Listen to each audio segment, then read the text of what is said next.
शहदादकोट खां रिपोर्ट कर रहियो आहे गुलज़ार अमन चांडियो। सेबको शहदादकोट इंसामिया ऐं एनर्जी पावर पारां बिजली जे सार्फिन जा मसइला हल करण लाइ शहदादकोट शहर ऐं ॿाराड़ीअ जे अवाम लाइ सेबको ऑफिस में खुली कचहरी कोठाई वई।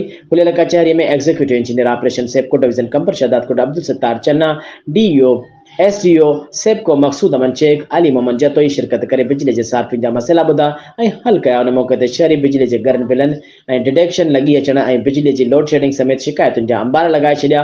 खुली कचहरी में बिजली जे सार्फिन जा 200 खां मथे कंप्लेनियूं दर्ज कई वयूं आहिनि। उन मौक़े ते खुली कचहरी दौरान इंजीनियर अब्दुल सत्तार चन्ना मीडिया सां ॻाल्हाईंदे चयो आहे त वफ़ाक़ी वज़ीर बिजली ऐं पाणी सरदार अवैस अहमद लगारी जी हिदायतुनि ते शहदादकोट में बिजली जे मसइलनि जंहिंमें डिडक्शन बिल मीटर न लॻण समेत बिजली जी लोड शेडिंग जूं शिकायतूं मिलियूं आहिनि। शहरियुनि जा मसइला अवलियत जे बुनियाद ते हल करे बिजली जे सार्फिन जूं सभु शिकायतूं दूर करे पंहिंजे इलाइक़े जे अवाम जी ख़िदमत जारी रखंदासीं। संदन जो वधीक चवणु हुयो त शहदादकोट जे शहरियुनि तोड़े ॿाराड़ीअ जे माण्हुनि जी शिकायतुनि जो मुकमल अज़ालो करे ॿीहर बिजली जे बिलनि में डिडक्शन बिल न लॻाया वेंदा। बिजली जी लोड शेडिंग खे बि ख़तमु कयो वेंदो।